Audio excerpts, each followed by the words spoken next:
Yo, what's going on everyone? Brian and Jim here with Drink a Beer and Play a Game, and I am so excited to be reviewing my favorite game from my childhood. I'm talking, of course, about Resident Evil. Originally released in 1996, this was developed and published by Capcom. It's the first in the long-running series. This granddaddy of them all came out on the PlayStation, the Sega Saturn, Windows PCs, and eventually the Nintendo DS. Not to mention a few re-releases on the PlayStation, and the eventual remakes that came from it. Look, this is a game that me and Bri both grew up with. Bri's an absolute fanatic about this series, and I've played them all up until Resident Evil 5, so we're definitely excited to look at this one. Let's get into it. Alright, so I'll try my best in each one of the times I'm talking to keep it short, but like Jim said, I am a fanatic. Now, to clarify one thing, we actually are talking about the Resident Evil Director's Cut. Listen, we know the differences between the original and the Director's Cut, but just for reference point and the fact that that's the version Jim and I grew up with, it's just easiest to refer to that. So let's look at this game. Now keep in mind, this is an early PS1 title. It actually still looks decent to us. We know that most modern gamers, if you were to see this for the first time, you'd laugh at how clunky and blocky everyone looks. But they nailed the atmosphere. They have some kick-ass FMVs in the beginning, and you know how Jim and I feel about FMVs. Oh yeah! And the creature designs are all just creepy as fuck. I mean, how many people remember that first time you saw that zombie turn its head? You know a little bit of shit came out. Don't try and deny it. But the thing we appreciate the most is, yes, this might have borrowed the cinematic camera views from Alone in the Dark and the whole mansion style from Sweet Home. You could even argue they borrowed a little bit from just horror cinema in general, like the Overlook Hotel, but they just nailed the whole atmosphere, and playing this game today, it can still be a little bit creepy. So, as far as scores, Jim and I both gave this a 6. Remember, we're going to try and keep this as fair as possible, but we acknowledge it's not the most perfect looking game in the world. As far as beers, I'm just starting off with 2, 1 for me and 1 for Jim, for this game we love so much. The sound. Alright, let's get the elephant in the room, the voice acting. What? Perfect! Oh. That's goddamn right, and all you haters can suck our buttholes, huh?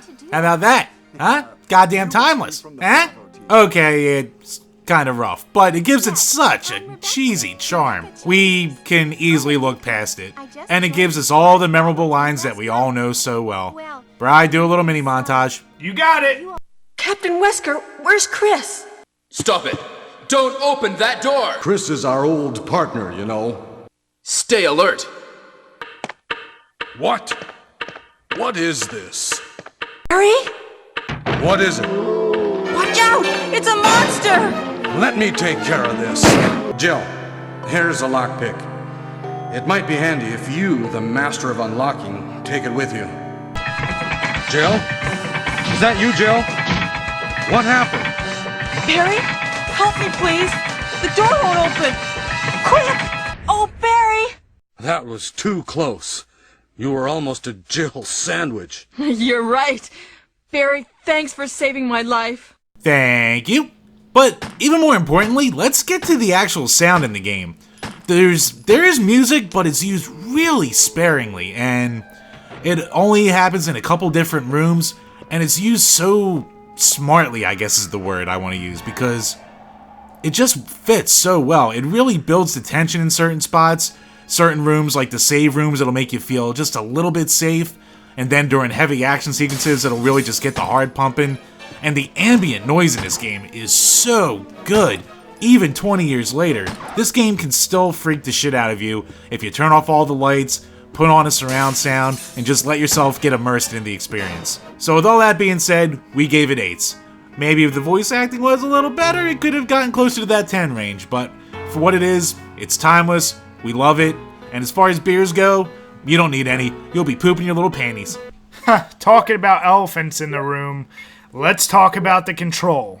Notoriously, people shit on this game because of the tank controls. However, intentional or not, that's debatable.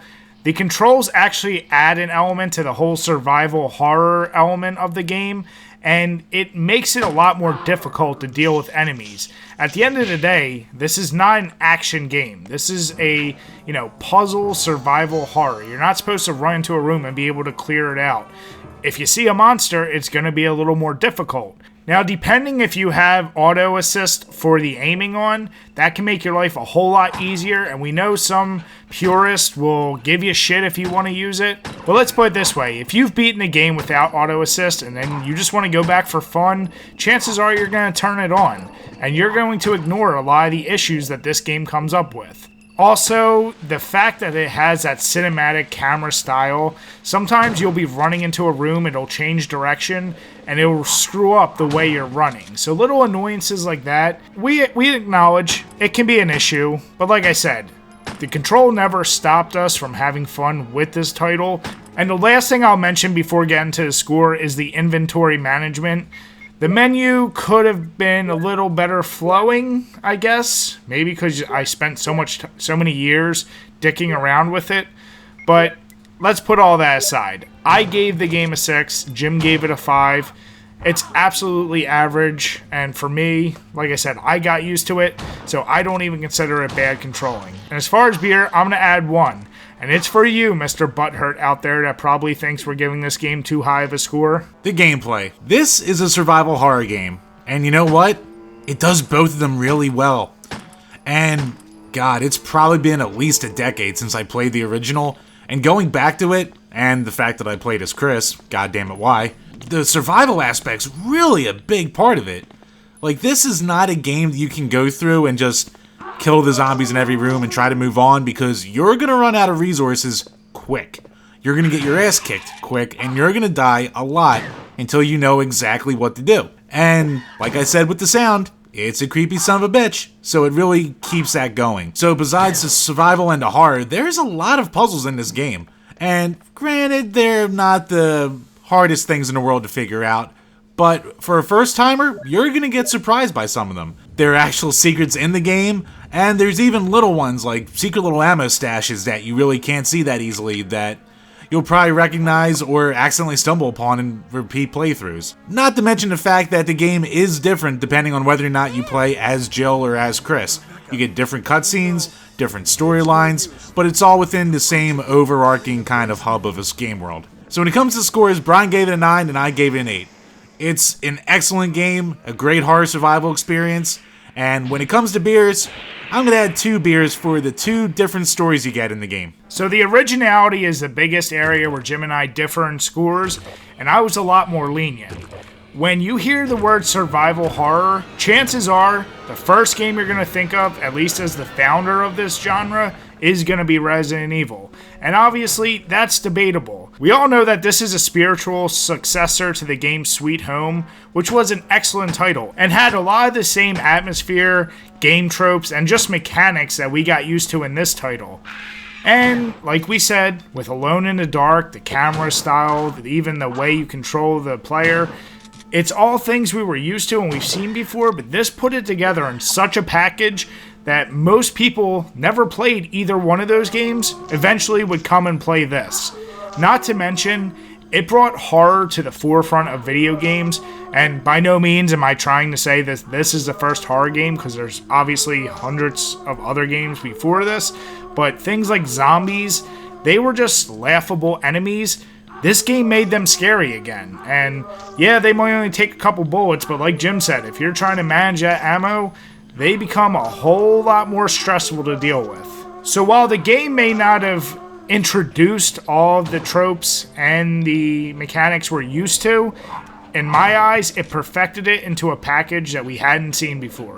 So I gave it a 9, and Jim gave it a 7. I can understand for those of you out there who think I'm completely off my rocker, but like I said before, I love this game, and I can't stress enough how important it was to me early on in my life playing this game. As far as beers, I'm not going to add any. I think this game did a great job. So when it comes to straight up replayability, this can kind of be a little bit of a tough one because, as we already mentioned, you have the 2 game stories that you can go through. If you're playing the actual big box original version, that's kind of it besides some unlockables you get by beating the game. But if you get the later re-releases, such as a director's cut, it comes with brand new arrange modes, which really switches up all the puzzles and the sequence of which you do everything, and gives you even more unlockables. So there are little things here and there. Maybe it doesn't have as big as an actual replayability, but just the fun you have alone with it, at least for us,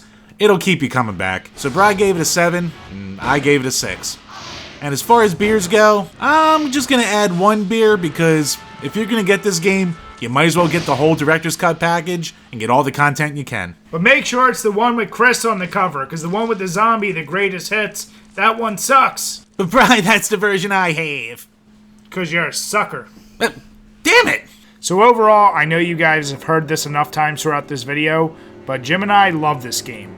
Yes, it's flawed, and no, it is not perfect, but if you're a survival horror fan, a zombie fan, a general horror fan, a puzzle fan, this game can really be enjoyed by numerous types of people. But for us, it was just a package that would open up a world of a specific type of game that we still play today. And this game really paved the way for a series that many argue is better, Silent Hill, but for me, I'll always prefer Resident Evil. So as you see from our scores, I gave it a 10 and Jim gave it an 8. This is our personal opinions of the game, so of course I was going to give it a 10. In all reality, Jim's probably being more fair with it, and when we round all of our scores together, it comes out to a 7.4.